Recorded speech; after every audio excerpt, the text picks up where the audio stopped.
The morning sun peeked through the thin curtains of Maya Johnson's bedroom, casting warm patterns she couldn't see but could feel on her face. At 17, Maya had developed a sixth sense about light. The way it warmed her skin told her what time of day it was almost as well as the talking clock beside her bed. "Maya, breakfast," her mother called from downstairs. The smell of cinnamon toast and eggs drifted up the stairs of their modest South Chicago home. Maya's fingers found the edges of her bed, and she stood with the confidence of someone who had mapped every inch of her surroundings. She didn't need her cane at home. This was her territory, memorized through touch and sound over years. Her hand brushed against her prized possession, a keyboard that sat against the wall. Though not the grand piano she dreamed of, it had been her faithful companion since she was 9. Downstairs, her mother, Yvonne, was humming along to an old soul record while scraping butter across toast. Maya could tell from the specific scratch of knife against bread, the tiny domestic sounds that created her personal symphony of home. "You got mail," Yvonne said as Maya settled at the kitchen table. "Looks fancy. Heavy paper." Maya's heart quickened. "Can you read it to me?" Yvonne cleared her throat, paper rustling. "It's from the Harmon Conservatory of Music." Her voice held a note of surprise. "They're inviting you to attend a masterclass with Victor Rostov?" The name came out as a question. Maya's fork clattered against her plate. "Victor Rostov? Are you serious? Who's that?" Yvonne asked, the paper still crackling between her fingers. "Only one of the most famous pianists alive." Maya's voice rose with excitement. "He hardly ever teaches public classes." "He's played for presidents and queens and—" She stopped, reality crashing down. "But why would they invite me? There must be some mistake." "No mistake. It's addressed to you specifically. Says your music teacher, Ms. Chen, recommended you." Maya sat back, toast forgotten. Ms. Chen had been teaching her piano since she was 10, coming to their home weekly, adapting classical techniques for a student who couldn't read sheet music visually, but had perfect pitch and a memory that could absorb complex pieces after hearing them just a few times. "When is it?" Maya asked, her mind racing. "Next Saturday, 10 in the morning, at the Harmon downtown." Yvonne's voice shifted, taking on that protective tone Maya knew too well. "But baby, that place it's not really for people like us." Maya understood what her mother meant. The Harmon was in the wealthy part of the city. It catered to students whose parents could afford 5-figure tuition. Kids who had been playing on baby grand pianos since they could walk. Not blind black girls from the South Side who practiced on second-hand keyboards.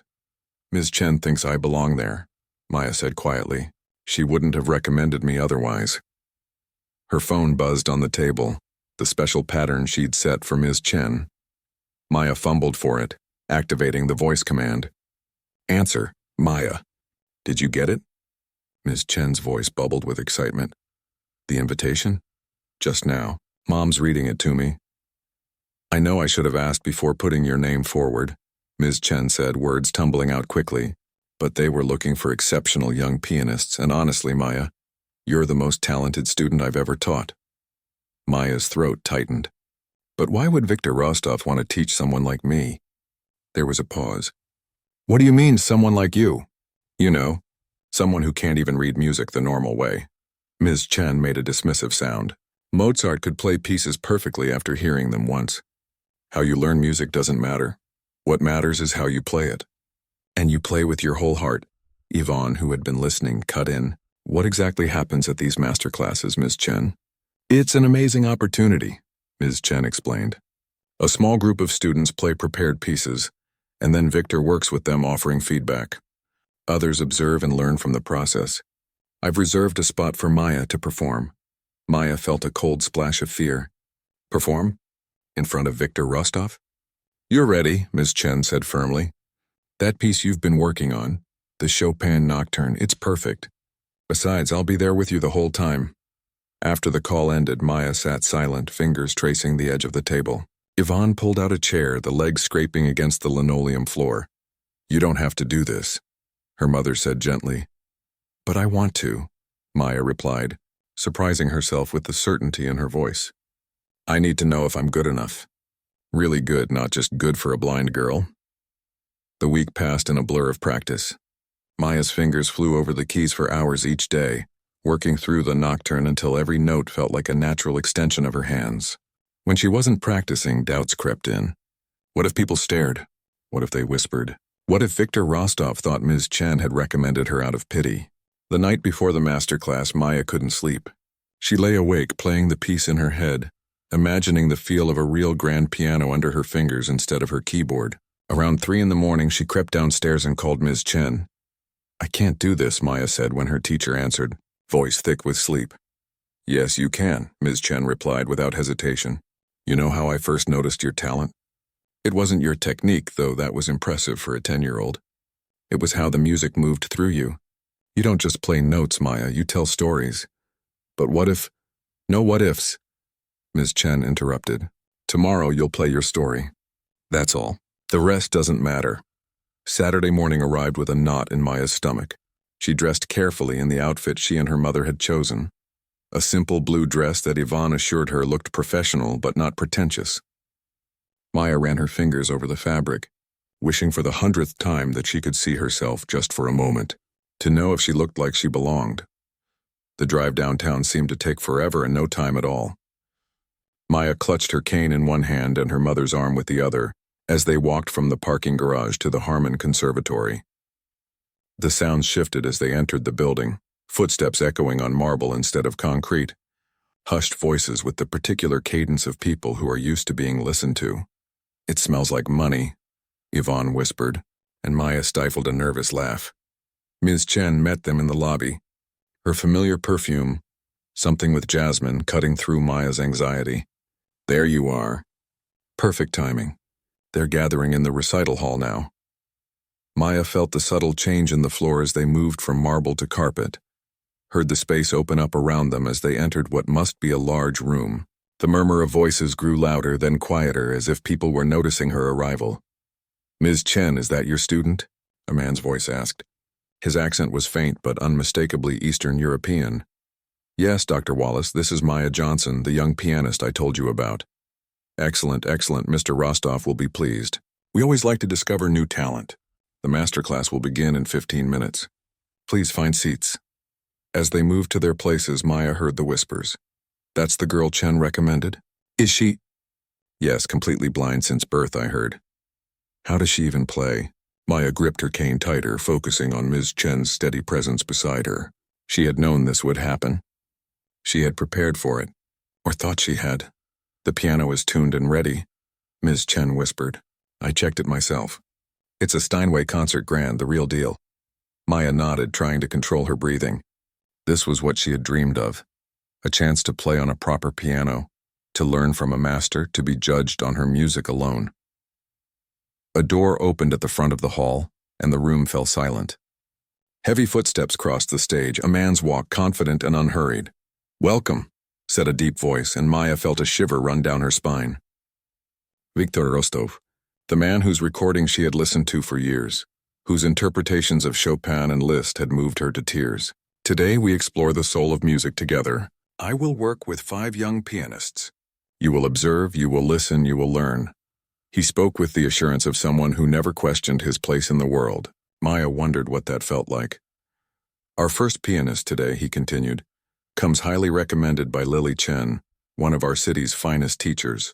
Maya Johnson, please come to the stage." Maya's heart stopped. First, she was going first. Ms. Chen squeezed her hand. "You've got this," her teacher whispered. "Remember, tell your story." With trembling legs, Maya stood. She unfolded her cane and began the walk she had practiced in her mind 1,000 times, toward a piano she had never touched and a future she could only imagine. Maya's cane tapped rhythmically against the floor as she made her way toward the stage. Each step felt like walking through water, slow, resistant, her body heavy with nervousness. The whispers around her faded into a distant hum as she focused on counting steps, just as Ms. Chen had practiced with her during their preparation. 15 steps from her seat to the aisle. Turn right. 22 steps to the small staircase leading to the stage. 3 steps up.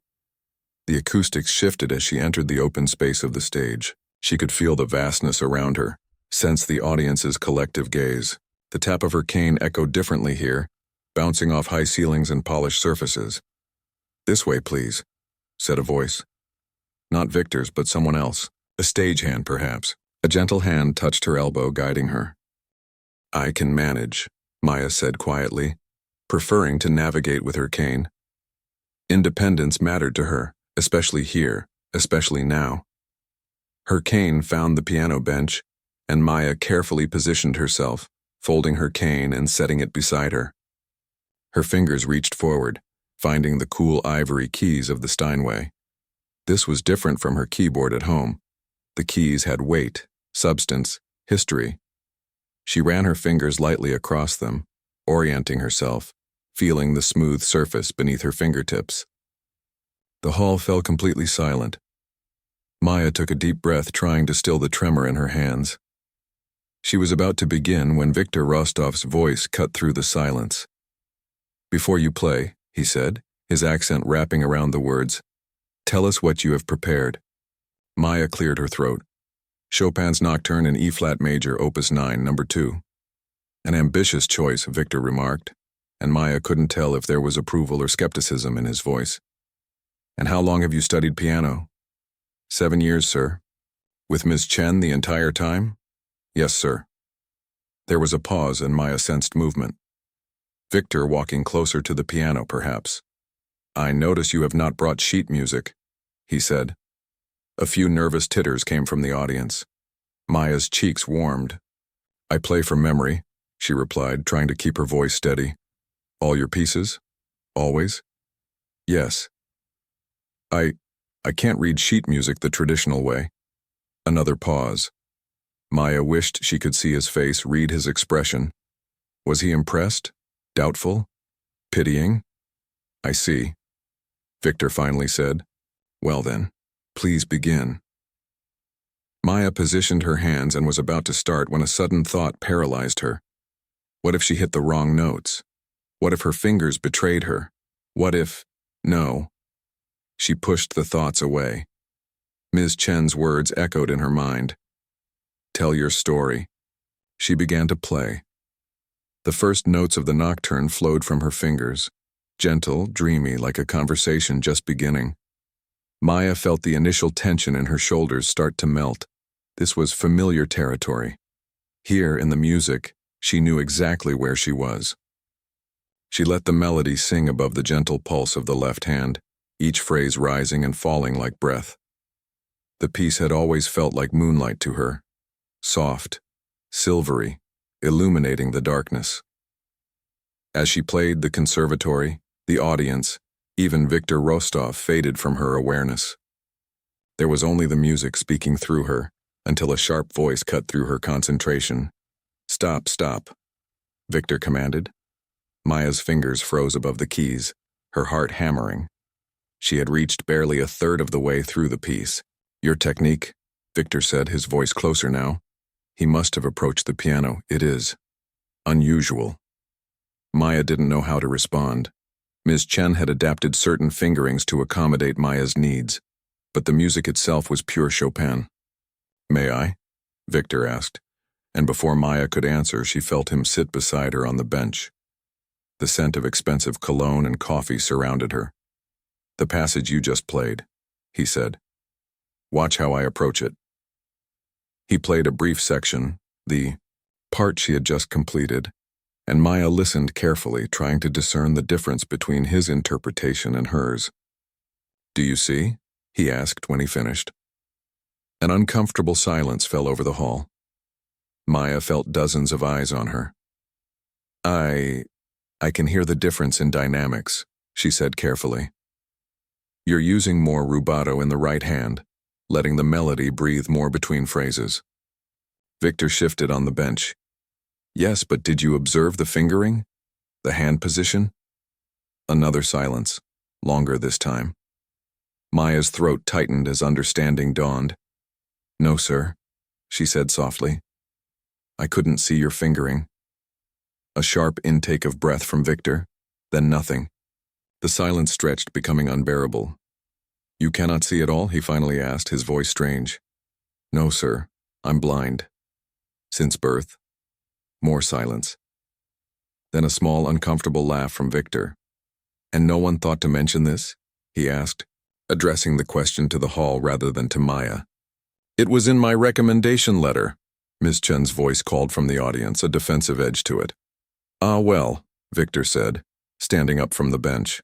Maya felt the air move as he gestured dramatically. This explains the unorthodox approach. Maya's face burned. The way he said unorthodox, like it was something broken, something lesser. Perhaps, Victor continued, his voice taking on a public speaking tone that told Maya he was now addressing the entire hall. We should discuss the challenges of teaching students with special needs. It is admirable, of course, that they try, but there are certain fundamentals of musicianship that require complete sensory perception. The murmurs from the audience grew. Maya sat frozen, her fingers still resting on the keys that had moments ago felt like home but now felt like foreign territory. For instance, Victor was saying, warming to his topic, how can one truly understand the architecture of a Chopin nocturne without seeing the score? How can one grasp the visual symmetry of the phrases? It would be like trying to describe a painting to someone who has never seen color. Someone in the audience laughed, a quick nervous sound that was quickly stifled. But Maya heard it. And then another laugh, and another, rippling through the crowd.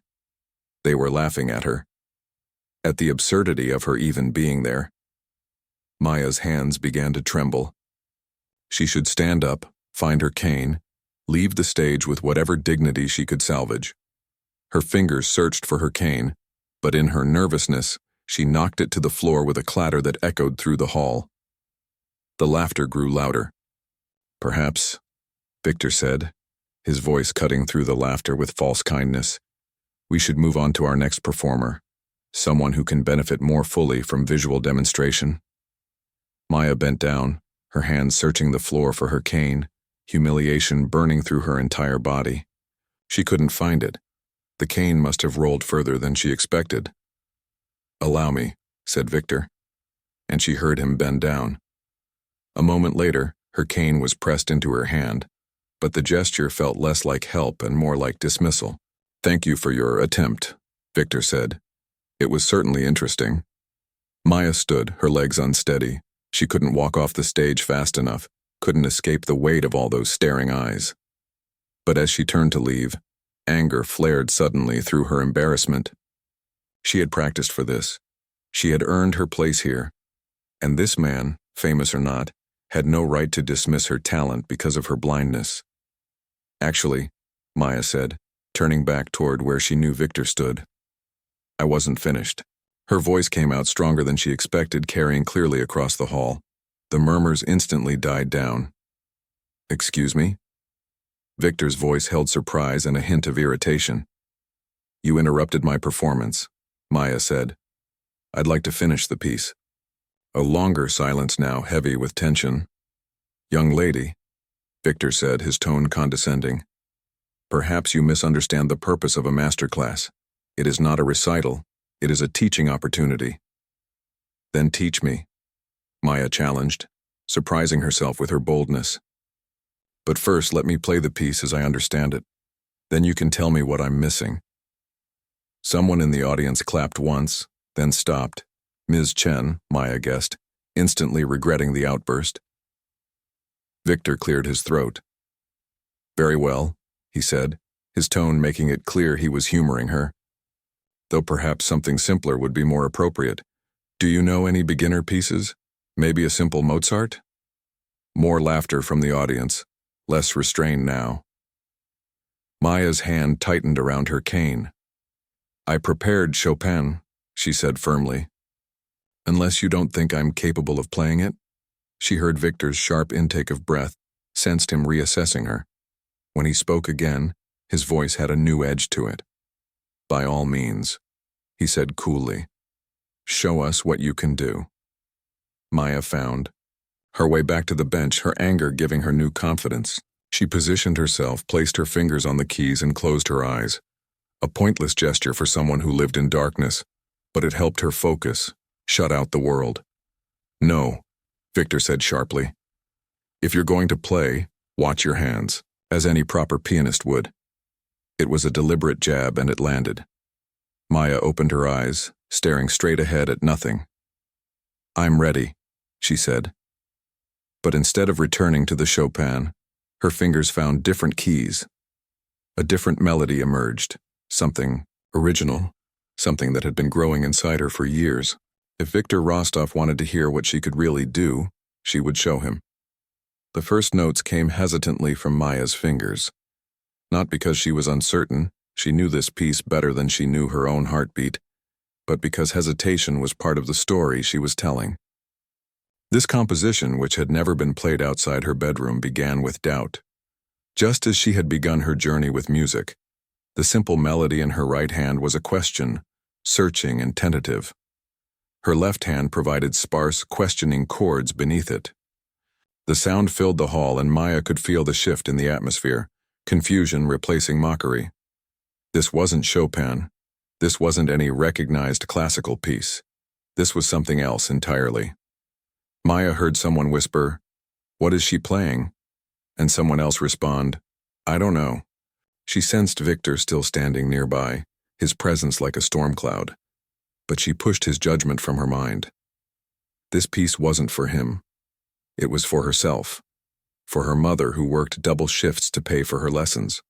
For Ms. Chen, who believed in her when no one else did. The hesitant melody began to transform, growing more confident with each phrase. Maya's hands moved with increasing certainty across the keys. She had composed this piece over 3 years, adding layers as she experienced more of life. It told the story of living in darkness but finding light through sound, of navigating a world that wasn't built for her.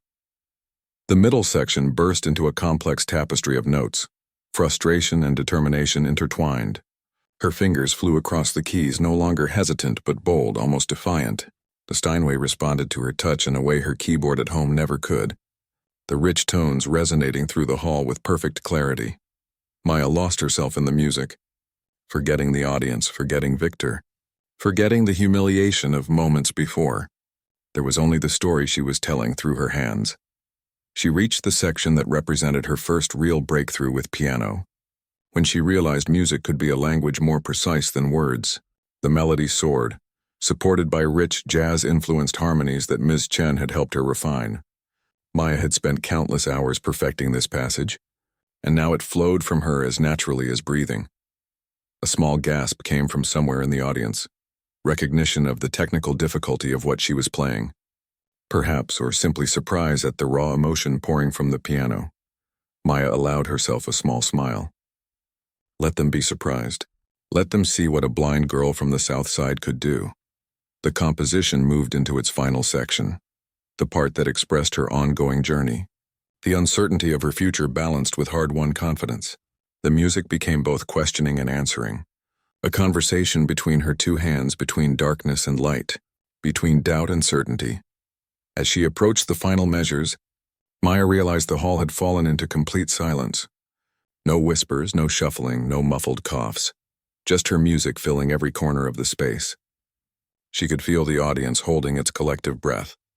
The final notes were simple, a return to the opening theme, but transformed, stronger now, resolved.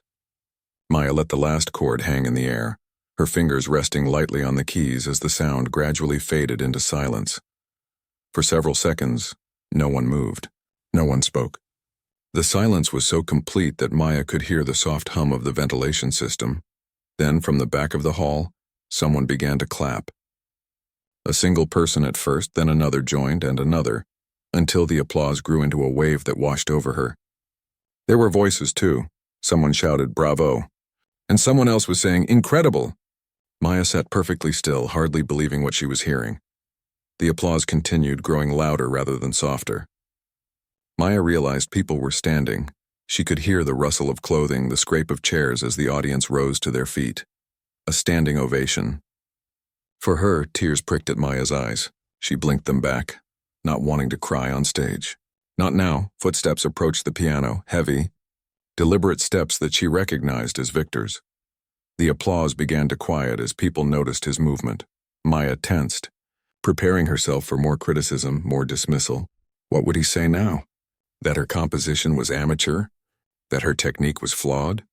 That while her performance was impressive, considering her disability, it wasn't truly up to conservatory standards? Victor stopped beside the piano.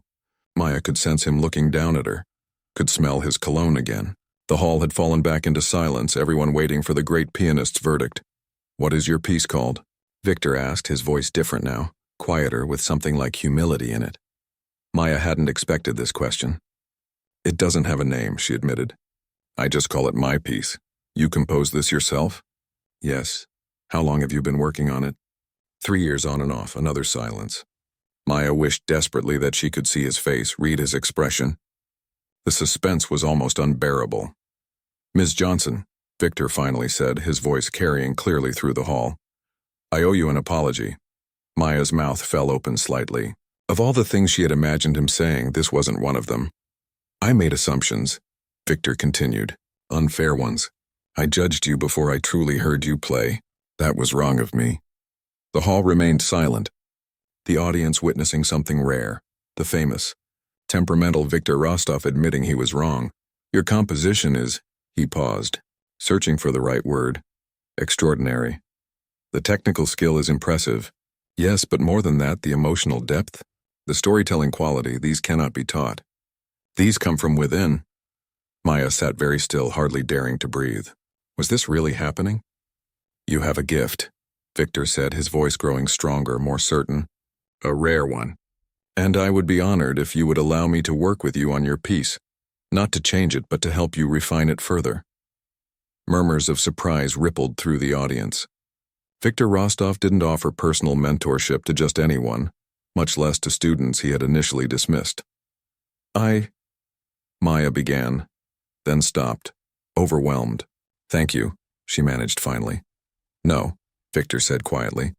"Thank you for reminding me what music is truly about, not following rules or traditions, but speaking truth from the heart." He turned to address the audience. "Ladies and gentlemen, we have witnessed something special today. This is why I do these masterclasses, to discover authentic voices, to find those rare talents that make us see or hear the world differently." More applause broke out, and Maya felt a hand on her shoulder, Victor's. She realized with surprise. "Now," he said when the applause died down again, "would you play it once more? This time I will just listen, truly listen." Maya nodded, placing her fingers back on the keys. But before she began, she said, "It does have a name, actually. I just never told anyone." "Oh?" Victor sounded intrigued. "What is it?" Maya took a deep breath. "Finding Light," she said. "That's what I call it." Victor was quiet for a moment. "Perfect," he said simply, and Maya heard him move away from the piano, giving her space. She began to play again, but this time without hesitation. This time, knowing that she was truly being heard. The piece unfolded differently now, same notes, same structure, but with new confidence, new joy. Maya could feel the audience leaning forward, truly listening, not just with their ears, but with their hearts. The mockery, the dismissal, the judgment, all of it was gone, replaced by genuine appreciation. As she played, Maya thought of her journey to this moment. The countless hours of practice, the frustrations, the times she'd wanted to quit, the nights she'd cried, believing she'd never be taken seriously. Her mother's unwavering support, Ms. Chen's patient guidance, all of it had led here. To this piano, to this hall, to this moment of being truly heard. The music poured from her fingers, no longer a challenge to prove herself, but a gift she was offering. And as the final notes once again faded into silence, Maya knew something had changed forever. This time, when the applause erupted, it wasn't just for a surprising performance by a blind girl. It was for a musician whose voice could no longer be denied. And somewhere in the audience, Maya knew her mother was crying and Miss Chen was smiling through her own tears, and neither of them was surprised at all. They had always known what everyone else was just discovering. Maya Johnson belonged exactly where she was, at the piano, sharing her light with the world. When the final notes of Maya's piece faded away for the second time, the applause was immediate and thunderous. Maya sat at the piano, her fingers still resting lightly on the keys, a small smile playing on her lips. She had never experienced anything like this moment, the energy of an entire room focused on her music, hundreds of hands coming together to create a storm of approval that washed over her in waves. She heard someone approaching, the distinctive sound of Ms. Chen's quick, "Light steps, Maya," her teacher whispered. voice thick with emotion as she reached the piano. That was beyond anything I could have imagined. Before Maya could respond, another set of footsteps approached, Victor's heavier tread. The applause was beginning to die down, but the buzz of excited conversation was rising to replace it. "Ms. Johnson," Victor said, his accent somehow softer now, less sharp around the edges. "Would you join me center stage for a moment?" Maya nodded, reaching for her cane. Ms. Chen pressed it into her hand and helped her stand. Maya could feel herself trembling slightly, the adrenaline of performance still coursing through her body, making her fingertips tingle. Victor guided her to what must be the center of the stage. The applause had faded completely now, replaced by an expectant hush. "Ladies and gentlemen," Victor addressed the audience, his voice carrying easily through the hall, "what we have witnessed today is rare, truly rare." Maya stood beside him, her cane in front of her, both hands resting on it for support. "In my 40 years as a concert pianist," Victor continued, "I have heard thousands of performances, many technically brilliant, many emotionally moving, but few, very few, that transform a room as we have experienced today." Murmurs of agreement rippled through the audience. "Ms. Johnson's playing reminds me why I fell in love with music in the first place," Victor said. "Not for its rules or traditions, but for its power to speak directly to the human heart." Maya felt her cheeks warm at his praise. "And I must confess something to you all," Victor added, his voice dropping slightly, becoming more personal. "I failed today before you all as a teacher." The audience went completely silent. A teacher's first duty is to listen, to truly hear the student before passing judgment. I did not do this. I saw, he paused, then corrected himself. I made assumptions based on what I saw, rather than opening my ears and my heart to what Ms. Johnson had to offer. Maya could hardly believe what she was hearing. Victor Rostov, legendary, intimidating Victor Rostov, was publicly acknowledging his mistake. "For this," he said, turning toward Maya now, "I offer my sincere apology, and my deepest gratitude for the lesson you have taught me today." Maya felt tears threatening again. She swallowed hard and managed to nod her acceptance. A small wave of applause broke out, quickly growing in intensity. Maya sensed that the audience was not just applauding her performance now, but this moment of humility from a man not known for it. As the applause began to fade again, Victor raised his hands for silence. "Now," he said, "I would like to offer something in return. Ms. Johnson, with your permission, I would like to play a response to your piece." Maya's breath caught. "A response?" "Yes, your music spoke to me. I would like to answer." This was unprecedented. Victor Rostov, offering to play an improvised response to a student's composition. Maya could hear the audience's collective intake of breath. "I would be honored," she said softly.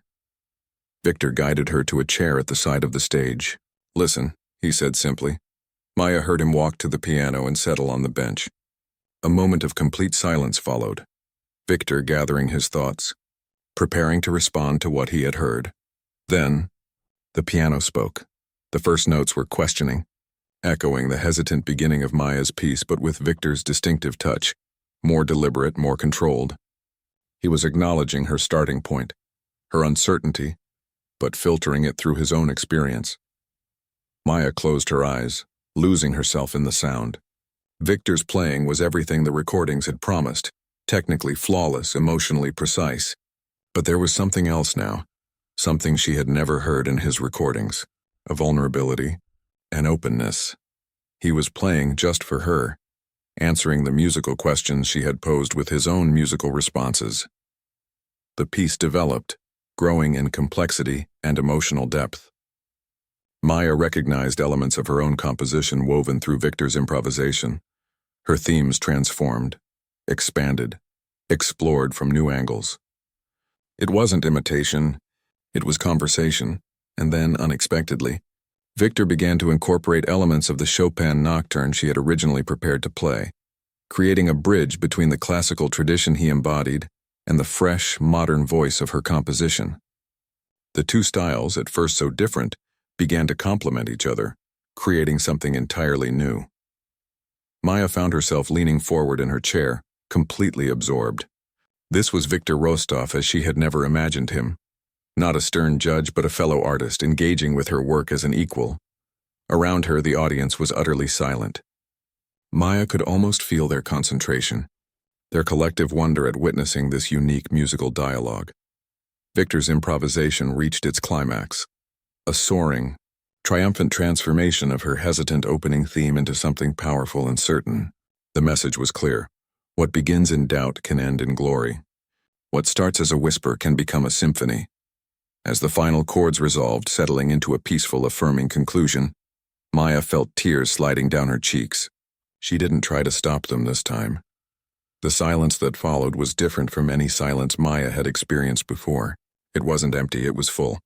Full of emotion, full of connection, full of understanding that needed no words.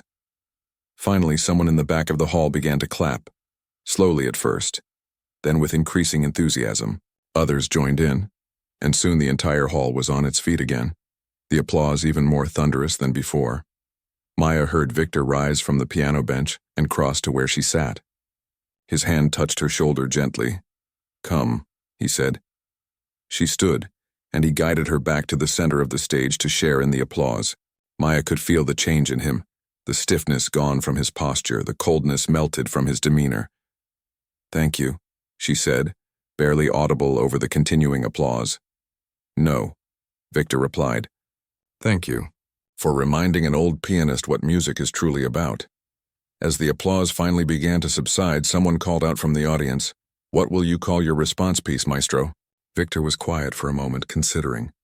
"I think," he said finally, seeing through darkness.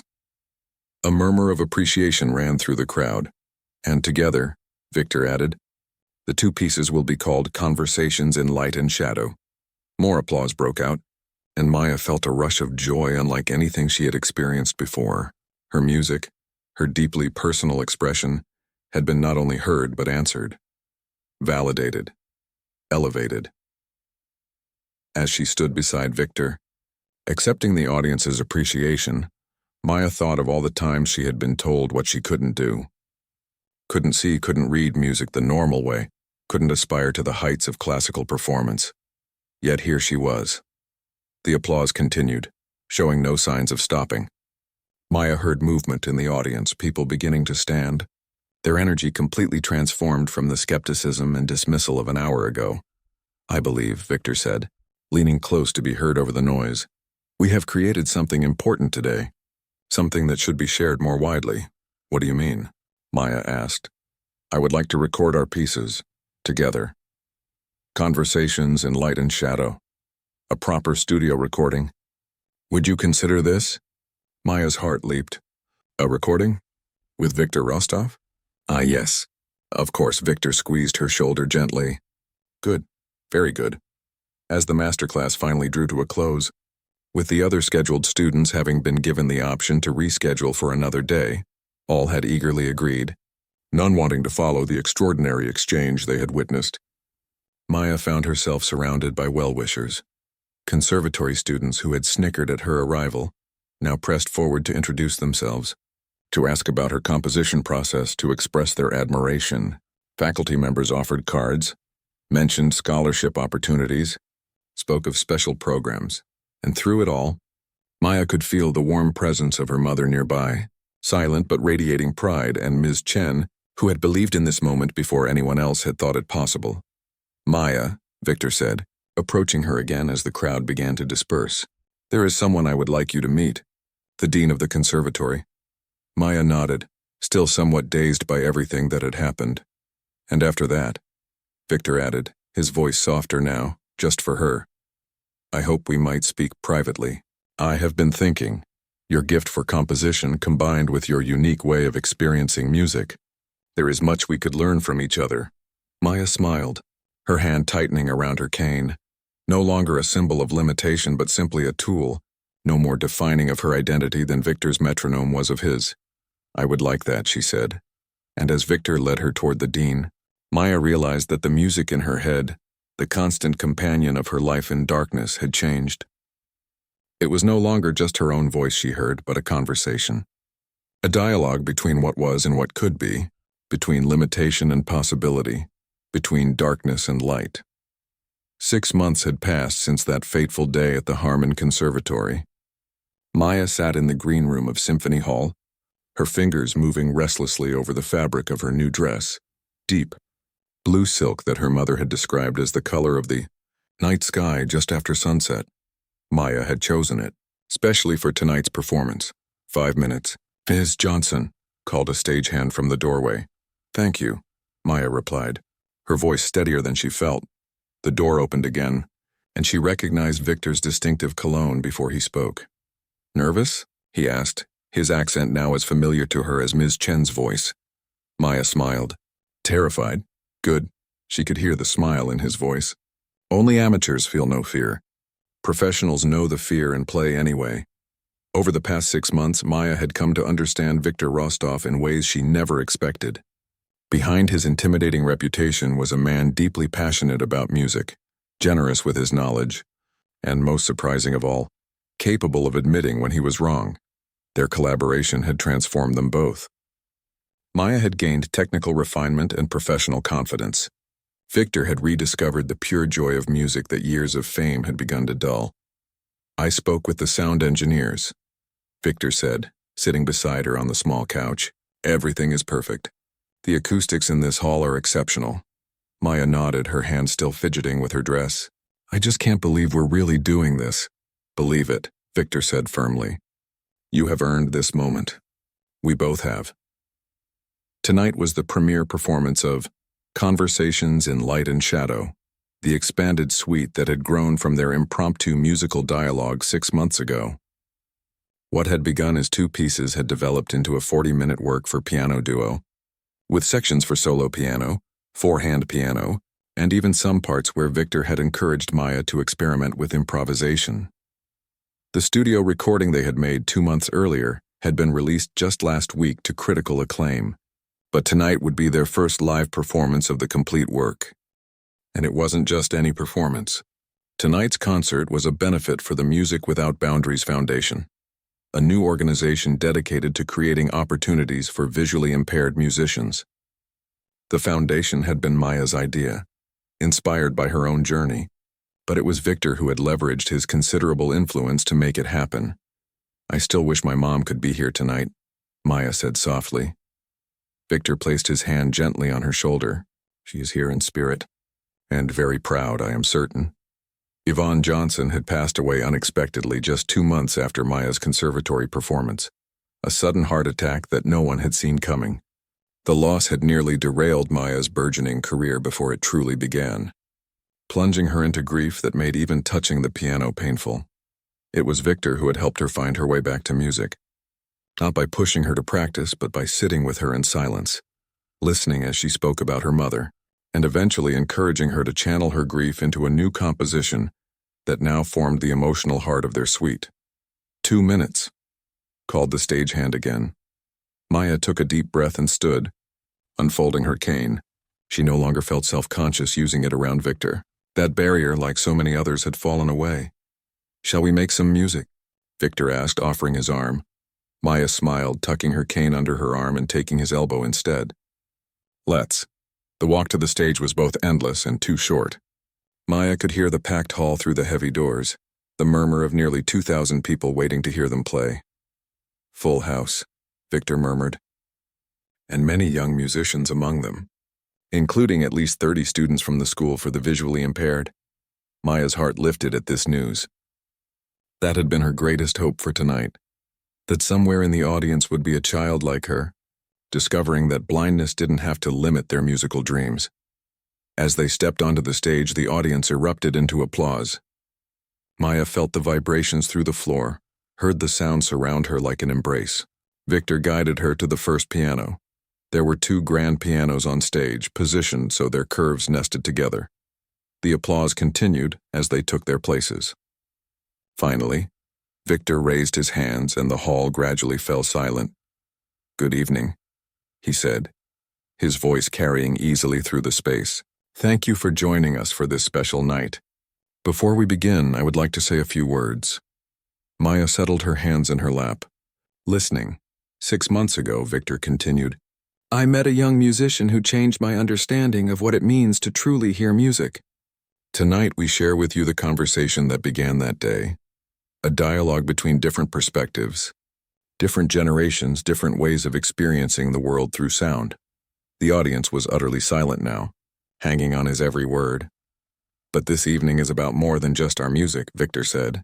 It is about recognizing that true artistic vision has nothing to do with physical sight. It is about creating a world where talent can flourish regardless of the barriers society places in its way. He paused, and Maya knew he was looking at her. Maya Johnson has taught me that we all have blindnesses, some of us to light, others to truth, to beauty, to possibility. Tonight we invite you to close your eyes, open your ears, and perhaps see more clearly than ever before. With that, Victor seated himself at his piano. Maya positioned her hands over the keys, feeling the familiar, cool ivory beneath her fingertips. She began alone, the hesitant opening theme of Finding Light that had so captivated the conservatory audience 6 months ago.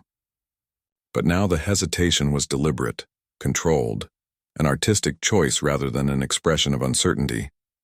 The melody unfolded, growing stronger, and then Victor joined in, his piano answering hers. Their musical conversation began again, but richer now, more nuanced, refined by months of working together. As they played, Maya felt herself getting lost in the music, in the pure joy of creation and connection. The audience faded away, the hall disappeared, and there was only the sound, her hands and Victor's, speaking to each other across the space between their pianos. When they reached the section inspired by her mother, a tender, bittersweet melody that Maya had composed during the darkest days of her grief, she felt tears on her cheeks but kept playing. The music carried her through the pain, transforming it into something beautiful, something that could be shared and understood by anyone who had ever loved and lost. The final movement of the suite was new, a piece they had added just a month ago. It began with Victor playing alone, a powerful virtuosic passage that showcased his technical brilliance. Then Maya joined, her simpler melody weaving through his complexity, providing the emotional core around which his elaborate patterns revolved. Gradually, their parts became more equal, more integrated, until it was impossible to tell where one pianist's contribution ended and the other's began. They were no longer teacher and student, famous virtuoso and newcomer, sighted and blind, just two artists speaking the same language, creating something greater than either could achieve alone. As they approached the final measures, Maya felt a sense of completion that went beyond the music. The journey that had begun with humiliation and mockery had led her here, to this stage, this moment, this new beginning. The final chords rang out, perfect in their resolution, and then faded into silence. For several heartbeats, no one moved, no one spoke, no one even seemed to breathe. The silence was complete, a silence of total attention, of being fully present in the moment. Then, from somewhere in the back of the hall, a single person began to clap. Others joined, the applause building rapidly until it became a roar that Maya felt as much as heard.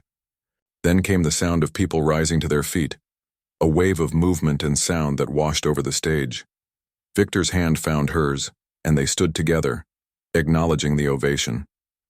Maya wished she could see the audience, but she could feel their response, the energy, the appreciation, the understanding. "Listen," Victor whispered beside her. "This is for you." And Maya listened to the applause, yes, but beyond it, to what the applause represented. Recognition, respect, the beginning of change. As they took their bows, Maya thought of the video that had gone viral after her conservatory performance. Captured by a student's phone and posted online, it had been viewed millions of times, sparking conversations about accessibility in classical music, about hidden talents, about the limitations we place on others and ourselves. She thought of the dozens of messages she had received from young musicians with disabilities, telling her she had given them hope, courage, permission to dream bigger. She thought of her mother, who had always believed this moment was possible, even when Maya herself hadn't dared to imagine it. And as Victor led her forward for a final bow, Maya Johnson realized that the true power of music, the reason it had called to her since childhood, was not just in the notes themselves, but in their ability to bridge divides, to connect hearts, to transform not just the listener but the world. The world that had once gone silent in shock now roared its approval. And Maya knew that this was just the beginning of a conversation that would continue long after tonight's final notes had faded away.